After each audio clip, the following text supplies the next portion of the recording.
He's a phantom. Danny Phantom. Hey everyone, Rascal here. And Mama, welcome to our podcast. Today we're giving spotlight to the well-known and loved series from Nickelodeon, Danny Phantom. This iconic series, while lasting only 3 seasons, still has the support and following of longtime fans to return. A 14-year-old son of ghost hunters accidentally gets trapped in a ghost portal. He gains ghostly abilities and uses his powers to protect his town from malevolent ghosts. He's a phantom. And you would, in seeing a show like this, you wouldn't think that it would still have this ongoing fan base, and the show's been off for quite some time now. It's been off since, I think, 2007. Mm-hmm. And despite it ending on a point where people were like, that was a bad ending, the people have been wanting it to return, either as, either continue on this series like Samurai Jack, give it a revival, or do like a time skip where it's maybe 10 years later and they form their own ghost hunting team. And even Butch Hartman has proposed like different ideas he could do if they ever decide to bring Danny Phantom back with a time jump. Mm-hmm. I'd even take just a couple of years. Like, I think they were, how old were they originally? They were just teenagers, I think. Okay. Do you remember like preteens or actual teens? I think they were actual teens because they were in some high school. So even 3 years would be good. Pretending it's only being 3 years. I don't know how fans would feel about an adult version, 10 years later or so forth. Because part of the fun was watching them in these kooky things that were going on in their school, and they're having their teen angst and their teen problems and all the other stuff that's wrapping up, and he's juggling all this stuff and still defending his town. So I guess it could be a different take, but I don't think I care either way. I just like to see it back. Right. I really, really love the show. And the voice actor as well. Mm-hmm. And in a way, he was like a ghostly Spider-Man. Mm-hmm. And people have made that many comparisons. It's almost Nickelodeon Spider-Man, just with the ghost powers. Mm-hmm. And yeah, it's pretty much the same, only Spider-Man is probably like less hectic than Danny Phantom's because stuff attacks him like every day, whether he's at school or at home. Right. Well, this is from the brilliant mind of Butch Hartman, who has some other wonderful animated series that he's created. Mm-hmm. And isn't he now working with Disney?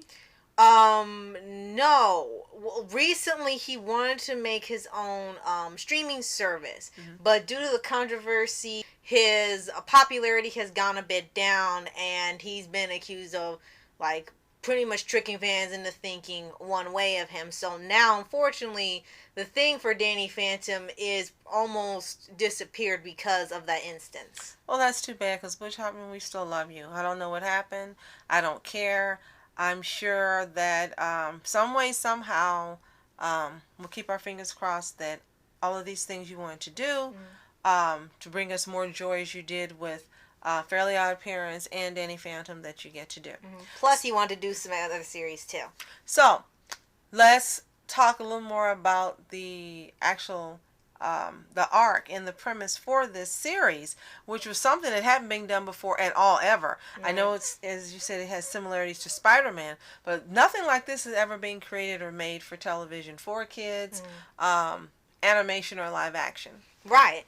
And from the start, you're probably a bit taken aback by how it even starts. You get the first episode, and you get the origin within the really catchy theme song. Which was great. Mm-hmm. Right, so even if you're new to the show, no matter what episode you watch, you're going to know how he got the powers and what he does from the intro. Mm-hmm. And it had lots of creative episodes and a really big cast of ghosts that always have a specific thing they're about. And then someone came up with the theory that, like, are these, like, just ghosts, or were these people? Because one was a person, and that kind of scared somebody. There was this kid who was a real big nerd that got picked on a lot. And what he would do is, if kids were getting picked on at the school, he would get the bullies, like, do something to them and save the nerd. And no one will really know it. And people said, wait, is he real? Because he's still a kid as a ghost, which gives all sorts of implications. And you had Ember, who could make people love her if you say her name, and she gets her power from saying her name. And she played music, right? Right. Mm-hmm. And she was really popular. Mm-hmm. You have Skulker, who was like a ghost animal hunter, but instead he hunted ghosts. He also wanted to hunt Danny.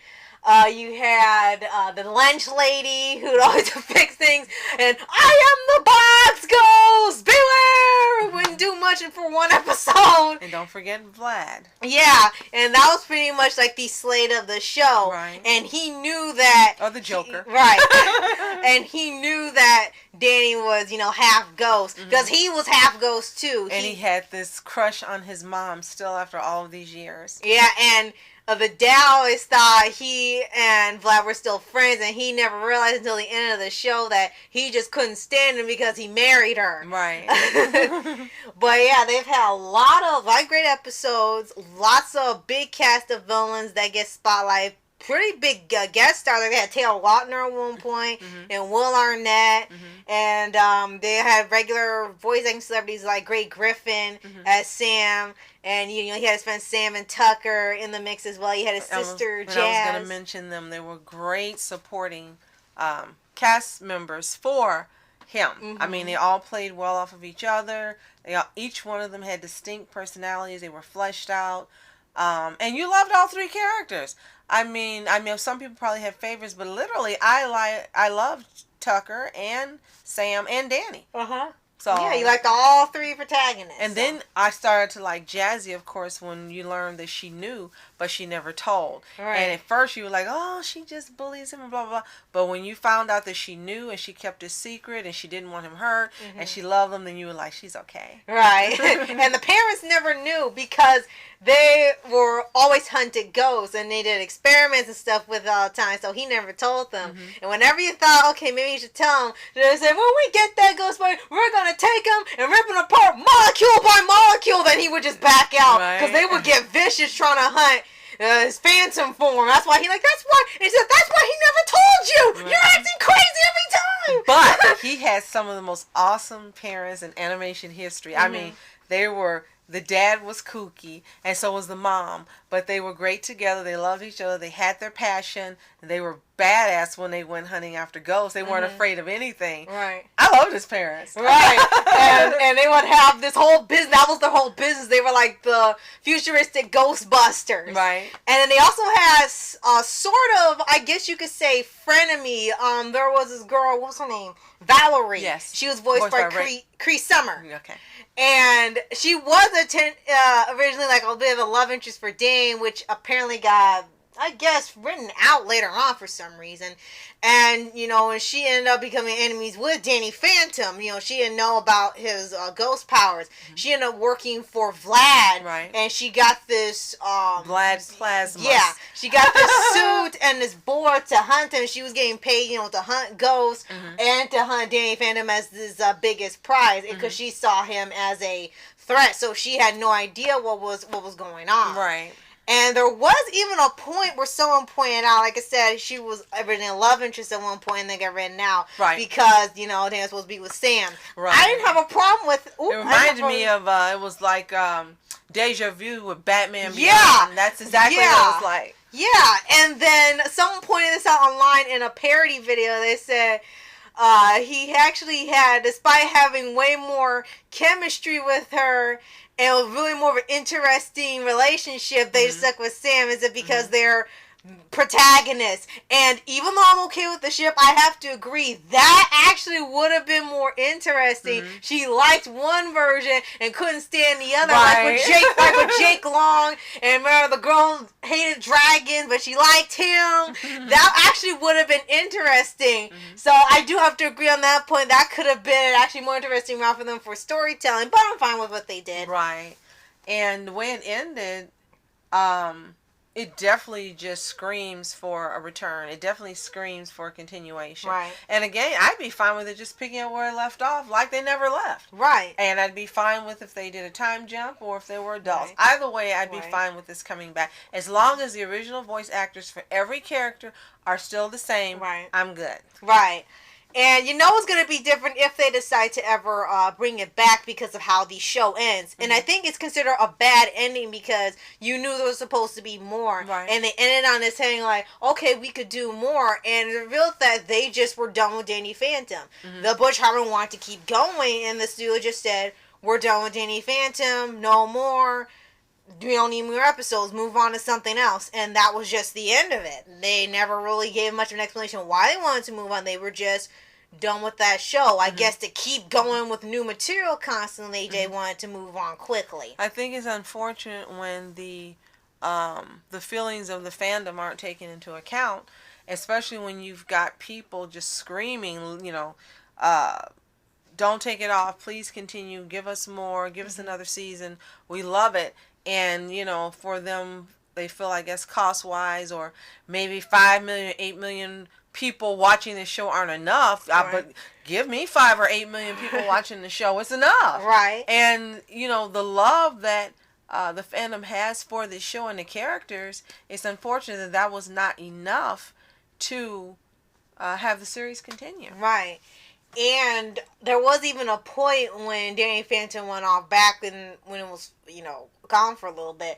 And there were fans, actually I told there were fans outside of the studio, and all these big time fans, it was signs, they were saying like, bring back Danny Phantom, bring back Danny Phantom. And there were like hundreds of people outside. He had to escort them off, but there were so many people outside the studio, telling them to bring it back. That's how much that the show impacted. Right. And there was lots of good. Unfortunately, one bad incident, but I will not bring it up because it is way too harsh for this podcast.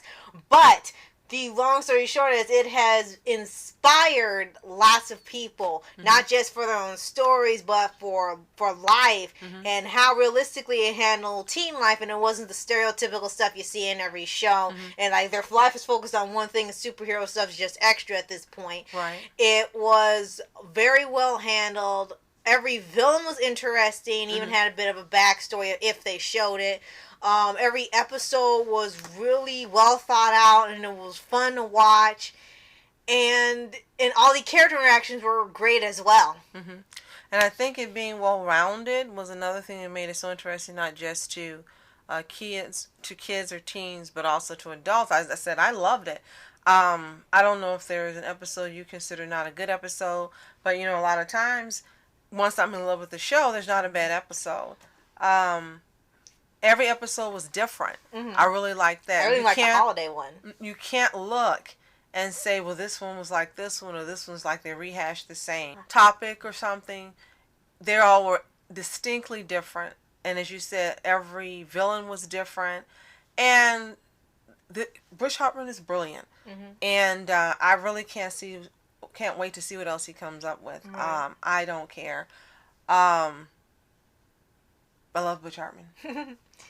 And the only episode I think is considered not great, it was one where they were paid off to live in this mansion. They were going to use the ghost portal in their lab, and they gave them all this money so they could live somewhere else, and they would take the lab and research stuff. They didn't know they were planning to destroy the ghost world altogether with their portal.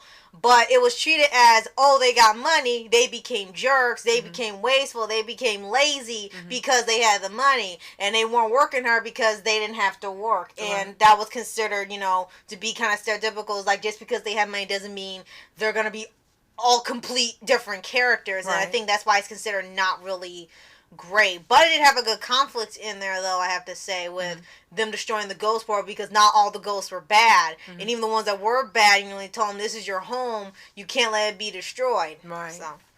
Well, again, this is another tribute to a great show and a great creator. And if you have any favorite episodes, or you just want to tell us why Danny Phantom is the show that you love, and if Danny Phantom was your childhood, like some other people in this podcast, then let us know why you love it. Yeah. So, thanks for watching, guys. I'm Masculine Entertainment. And I'm Mama Entertainment. Have a fantastic day. Peace. And reporters sitting, flashing lights, trying to walk around, man. Who the hell are you? What you wanna do? Well, man, it's on you. Man, it's on you. With her in my dreams, she was my queen. A castle in the mountaintops, rivers and streams. Plucking sunlight from the sky in my pocket. Give it to you later on in the